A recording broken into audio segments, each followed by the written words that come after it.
Minha esposa exigiu que eu mandasse minha filha de 7 anos para um internato para que pudéssemos focar na nossa verdadeira família biológica. Quando eu recusei, ela me deu um ultimato: escolha entre ela e minha filha. Eu fiz minha escolha. Não se esqueça de deixar seu like e se inscrever no canal. Aquela noite começou como tantas outras, um prato vazio sobre a mesa, um desenho animado passando baixo na sala e risadinhas distantes que aqueciam o peito. E acabou como se alguém tivesse virado uma chave invisível, mudando de lugar todas as prioridades que eu achava estabelecidas. A proposta de Jéssica veio com a voz mais controlada que eu já ouvi dela, calma como se fosse só um plano prático, como se estivéssemos escolhendo um piso novo para a cozinha. Internato, ela disse. Um lugar bom, especializado. Seria melhor para ela. No mesmo tom, descreveu quartos com beliches, professores seletos, horários estruturados. Falou de programas de enriquecimento, de opções extracurriculares que iriam moldar a criança. Falou de investimento e de eficiência. Não falou da saudade, das noites de febre, das histórias de nenar. Como se a distância fosse apenas logística e não um corte. Quando ela disse nossa verdadeira família, senti o chão desaparecer. Era como se tivesse um ranking secreto que eu desconhecia. No topo, os 2 filhos que eu e ela tínhamos juntos, logo abaixo, Emma, fruto de outro tempo, outra relação, olhares distintos, mas que me pertencia com a mesma força. Para Jéssica, porém, parecia que Emma era um item dispensável no inventário da vida que ela queria construir. Pedi que ela explicasse melhor. Perguntei se aquilo era realmente sobre o futuro dos nossos filhos ou sobre a vontade dela de redesenhar a família segundo suas prioridades. Ela sorriu, como quem explica algo óbvio: eu só quero o melhor para todos. Você precisa focar nos meninos. Eles vão precisar de você mais. A palavra precisar vinha carregada de uma expectativa que eu nunca havia concordado em assumir. No fundo, o que me chocou foi o silêncio ao redor. A minha própria incredulidade demorou a transformar-se em revolta. Pensei em tudo aquilo que já havíamos prometido um ao outro: lealdade, parceria, proteção, e me peguei calculando, com a rapidez de quem tenta proteger uma criança dormindo do outro lado da casa, o estrago que aquela decisão faria no coração de Emma. Ela teve uma história de luta para existir ali. Nasceu num período em que o mal podia me afirmar adulto. A mãe biológica, Sandra, era uma presença curta mas intensa em uma relação que durou pouco, mas deixou um rastro. Quando Sandra entrou em colapso emocional e não teve para onde ir, Emma veio ao mundo, e eu a acolhi como minha. Aprender a ser pai com uma criança tão pequena, tão vulnerável, foi um processo de total entrega. Havia noites em claro, exames, medos, e uma vontade silenciosa de ser porto seguro. A chegada de Jéssica à minha vida, anos depois, trouxe outras cores ao quadro. Ela amou Emma em muitos momentos, as primeiras palavras, um choro que só ela conseguia acalmar, e eu confiava que esse amor era genuíno. Então ouvir ela pedir que eu entregasse a menina para um internato soou como a quebra de uma promessa que eu não lembrava ter dado. Quando questionei se Emma, com 7 anos, entenderia ou não aquela separação, Jéssica respondeu com uma paciência quase técnica: ela é resiliente. Crianças se adaptam. E a gente visita.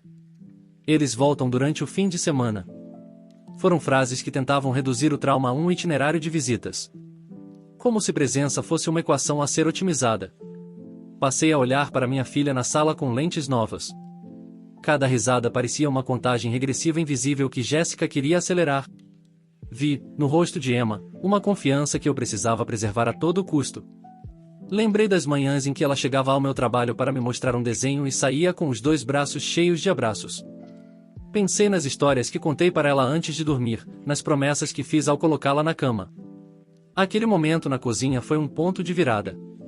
Eu poderia ter cedido, e escolher a paz que julga aceitar tudo, abdicar do que me definia como pai. Poderia ter racionalizado, arrumado uma justificativa bonita: é pelo futuro dos outros filhos, é o bem maior. Em muitas famílias, isso vira argumento legítimo. Mas algo em mim resistiu, e a ideia de trocar o pulso de presença pelo conforto de um plano eficiente. Não foi uma decisão imediata. Havia medo do que a escolha significaria para meu casamento, para a estabilidade emocional das crianças, para nossos laços. Havia cálculo, financeiro, prático, logístico. E havia também memória, de uma filha que já conhecia perdas, que se apegou a mim quando poucas pessoas fizeram o mesmo. Quando Jéssica, sem cerimônia, terminou com um ultimato: escolha, em eu ou ela, tudo ficou claro, dolorosamente simples. Não era uma conversa sobre educação ou horários. Era uma escolha moral, fixa e implacável. Eu poderia ceder, arrumar justificativas, tentar harmonizar o inaceitável. Ou poderia, de uma vez por todas, escolher para quem eu queria ser pai. Naquele instante meu coração foi direto à resposta. Emma era minha filha. Não por sangue que nos vincula, mas por noites guardadas, por presença, por cuidado. E, por isso, não poderia aceitar que alguém a reduzisse à solução prática para um sonho alheio. Levantei da mesa e fui até a sala. Emma olhou para mim com aquele sorriso distraído que só as crianças têm. Agarrei suas mãos e disse que não havia nenhum internato a caminho. Que a casa era nossa casa, e nós éramos sua família. Vi a expressão de Jéssica mudar. Havia choque, como se eu tivesse quebrado o roteiro que ela tinha idealizado. E havia, ao mesmo tempo, uma frieza que eu ainda não conhecia, como se o dilema não fosse sobre amor, mas sobre prioridade. Saí daquele momento sabendo que nada voltaria a ser igual. O ultimato dela era um divisor, e a escolha que eu faria ali definiria não só a trajetória do meu casamento, mas a forma como eu entenderia meu papel como pai para sempre. O silêncio que se instalou depois da minha resposta foi pesado, quase físico. Jéssica ficou parada no meio da cozinha, os braços cruzados, como se estivesse tentando reorganizar mentalmente um plano que tinha acabado de desmoronar. Não houve gritos naquele momento. Não houve choros. Apenas um olhar frio, avaliador, como se eu tivesse falhado em algum teste que eu nem sabia que estava prestando. Ela foi a primeira a se mover. Passou por mim sem dizer nada e se trancou no quarto. Minutos depois, ouvi a porta sendo fechada com força. Emma continuou sentada no sofá, alheia à atenção, balançando os pés enquanto assistia ao desenho. Aquela normalidade infantil contrastava brutalmente com a tempestade que se formava dentro de casa. Naquela noite, dormimos separados pela primeira vez desde o nascimento dos gêmeos. Eu fiquei no quarto de hóspedes com Emma, lendo uma história que ela já conhecia de cor. Enquanto eu lia, ela me interrompia para completar frases, sorrindo orgulhosa por saber o texto inteiro. Eu sorria de volta, mas por dentro, cada palavra parecia um lembrete de tudo que estava em risco. Quando ela adormeceu, fiquei sentado na beira da cama por um longo tempo, observando o sobe e desce tranquilo do peito dela. Pensei em quantas decisões de adultos recaíam, silenciosamente, sobre crianças que não tinham escolha. Pensei em como Jéssica tinha conseguido enxergar Emma como um obstáculo, e não como parte da família. No dia seguinte, Jéssica agiu como se nada tivesse acontecido. Preparou o café, cuidou dos bebês, respondeu mensagens no celular. Mas havia algo novo no ar em uma distância calculada. Quando falei com ela, as respostas eram curtas, mecânicas. Não houve pedido de desculpas. Não houve tentativa de conciliação. Apenas uma espera tensa, como se ela acreditasse que eu acabaria cedendo com o tempo. Os dias seguintes foram uma escalada silenciosa. Pequenos comentários começaram a surgir. Jéssica dizia que Emma era difícil. Que estava ficando mandona demais. Que precisava de limites mais rígidos. Comentava como os gêmeos ficavam agitados quando Emma estava por perto, como se a presença dela fosse um problema a ser administrado. Eu comecei a perceber um padrão que antes me escapava. Regras que só se aplicavam a Emma. Reclamações direcionadas apenas a ela. Um suspiro impaciente quando Emma pedia ajuda com a lição de casa, enquanto qualquer chorinho dos gêmeos recebia atenção imediata. Aquilo me corroía por dentro. Tentei conversar. Disse que Emma estava percebendo a diferença. Que crianças sentem essas coisas, mesmo quando não sabem explicar. Jéssica revirou os olhos. Disse que eu estava exagerando. Que tudo aquilo era coisa da minha cabeça. Que eu precisava parar de tratar Emma como se fosse frágil. Mas Emma estava mudando. Ela começou a ficar mais quieta. Passou a pedir desculpas por coisas que não eram culpa dela. Perguntava se podia brincar, se podia falar, se podia sentar perto da gente. Uma noite, enquanto eu a colocava na cama, ela perguntou baixinho se eu ainda gostava dela agora que tinha os bebês. Aquilo partiu algo dentro de mim que nunca mais se consertaria da mesma forma. Naquele momento, entendi que o ultimato de Jéssica não tinha acabado na cozinha. Ele estava apenas começando. A proposta do internato tinha sido só a versão explícita de algo que já estava acontecendo, a tentativa de empurrar minha filha para fora da própria casa, pouco a pouco, até que sua ausência parecesse natural. Comecei a prestar atenção em tudo. Em como Jéssica falava sobre a nossa família, usando pronomes que excluíam Emma. Em como ela fazia planos para o futuro sem mencioná-la. em como os avós maternos dos gêmeos eram convidados com frequência, enquanto qualquer visita relacionada a Emma era tratada como inconveniente. A gota d'água veio numa tarde comum, quando cheguei mais cedo do trabalho. Ouvi Jéssica falando ao telefone no quarto. Ela não me viu entrar. Não percebeu que eu estava ali. Ela dizia que eu estava sendo egoísta.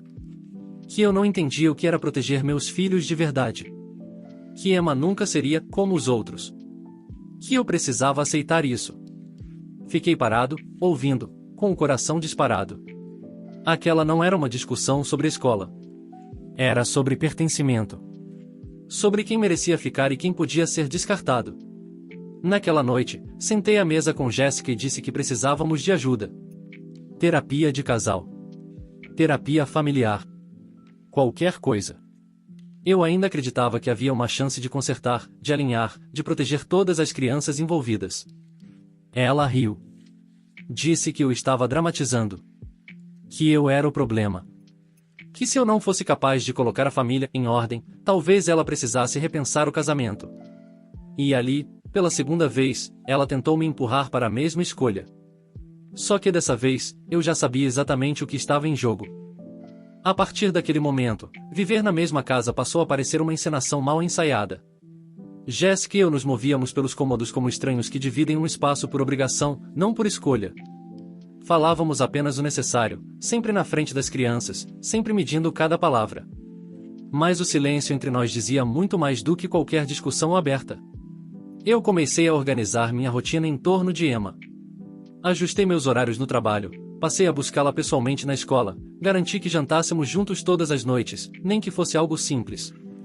Cada gesto era uma tentativa consciente de reafirmar o que eu já tinha decidido, e minha filha não seria empurrada para a margem da própria vida.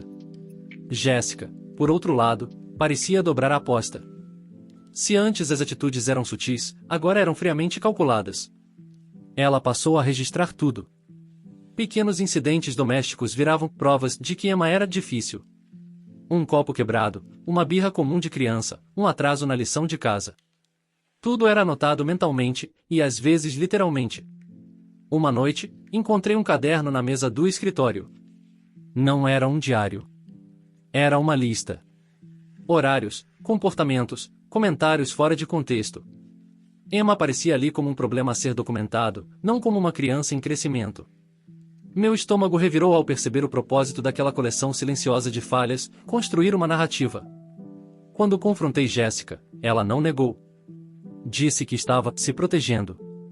Que precisava se resguardar caso eu continuasse insistindo em priorizar Emma. Foi a primeira vez que a palavra custódia apareceu, ainda que de forma indireta, no meio da conversa. A ideia de que alguém pudesse tentar me afastar da minha própria filha me deixou em estado de alerta permanente. Passei a guardar mensagens, registrar datas, anotar conversas. Não porque eu quisesse uma guerra, mas porque eu sentia que ela estava se aproximando, inevitável. Jéssica já não falava em internato. Agora, o discurso era outro, e dizia que eu estava sendo um pai responsável por misturar realidades familiares, que os gêmeos precisavam de estabilidade, que Emma precisava de outro tipo de ambiente. Emma, mesmo sem saber dos detalhes, sentia o peso da rejeição. Começou a ter pesadelos. Acordava de madrugada perguntando se eu iria embora. Se eu ainda estaria ali no dia seguinte. Uma noite, ela me perguntou se tinha feito algo errado para a madrasta não gostar mais dela. Não havia resposta que não doesse. Foi nesse período que percebi que não bastava amar minha filha. Eu precisava agir para protegê-la. Procurei um advogado. Não contei nada a Jéssica. Fui sozinho, com uma pasta improvisada de documentos e um nó na garganta. Expliquei a situação, mostrei as anotações, as mensagens, os padrões de comportamento. O advogado ouviu em silêncio e foi direto: você precisa se preparar para o pior. E precisa colocar a criança em primeiro lugar, legalmente. Saí dali com a confirmação do que eu já sentia, e naquela casa não era mais segura emocionalmente para Emma. Comecei a procurar um apartamento. Algo pequeno, perto da escola dela. Um lugar onde ela pudesse ter um quarto só seu, onde não precisasse pedir permissão para existir. Cada visita a um imóvel era acompanhada por uma culpa esmagadora, pelos gêmeos, pelo que o futuro deles se tornaria, pelo casamento que estava ruindo. Mas toda vez que eu hesitava, lembrava do olhar de Emma perguntando se ainda era amada. A decisão se solidificou numa manhã aparentemente banal. Jéssica disse, em tom casual, que tinha agendado uma visita a um internato só para conhecer. Disse que não significava nada. Disse que era apenas informação. Eu olhei para Emma, sentada à mesa com o caderno aberto, concentrada na tarefa de matemática. E percebi que, se eu não interrompesse aquilo de forma definitiva, ela seria lentamente empurrada para fora da própria infância. Respirei fundo e disse que não haveria visita alguma. Que eu estava saindo de casa. Que Emma iria comigo. Jéssica explodiu. Gritou que eu estava destruindo a família. Que eu estava escolhendo uma criança em detrimento das outras. Que eu era egoísta. Mas, por trás da raiva, havia algo mais, medo. O medo de perder o controle. Naquela tarde, arrumei malas. Poucas coisas. O essencial. Emma segurava o ursinho favorito enquanto observava tudo em silêncio. Antes de sairmos, ela me abraçou com força e disse algo que eu jamais esquecerei, e eu sabia que você não ia me mandar embora.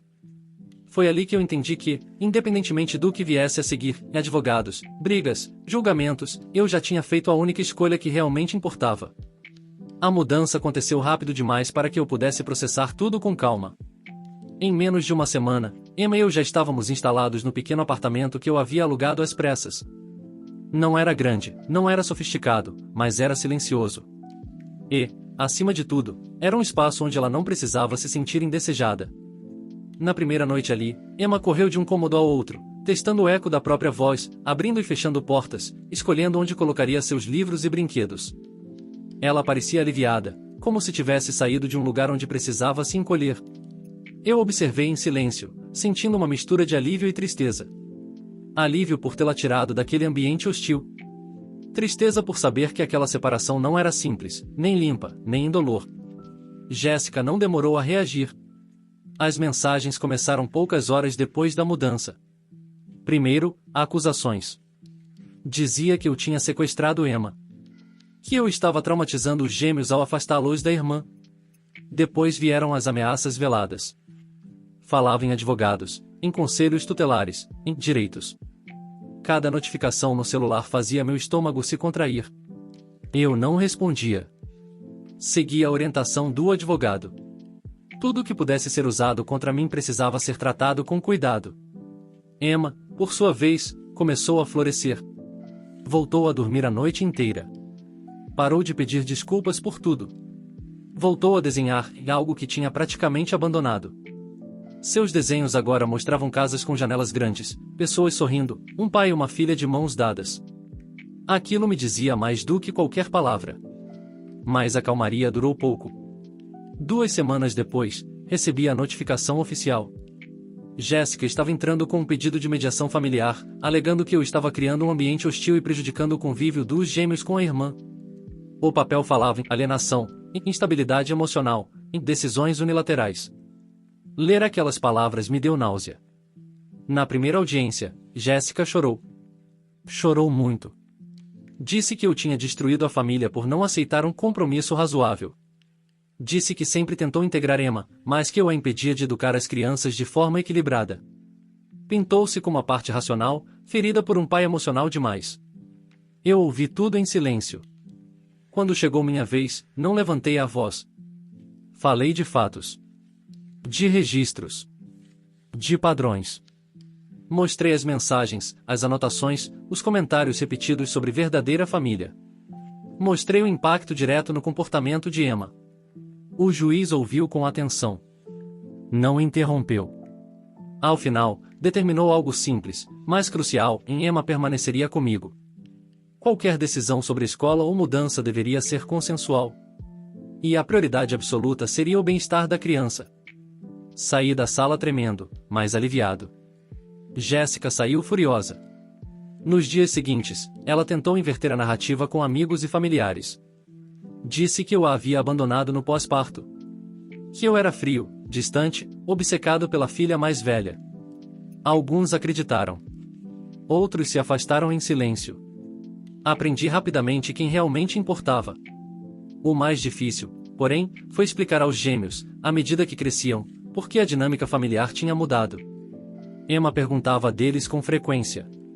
Sentia falta. Eu nunca falei mal da mãe deles. Nunca quis que ela carregasse ódio ou ressentimento. Só a verdade essencial, às vezes, adultos erram. E cabe a nós proteger quem não pode se proteger sozinho. Meses se passaram. A vida ganhou um ritmo novo. Não perfeito, mas honesto. Emma fez novos amigos. Eu reencontrei um senso de identidade que havia perdido tentando agradar a todos.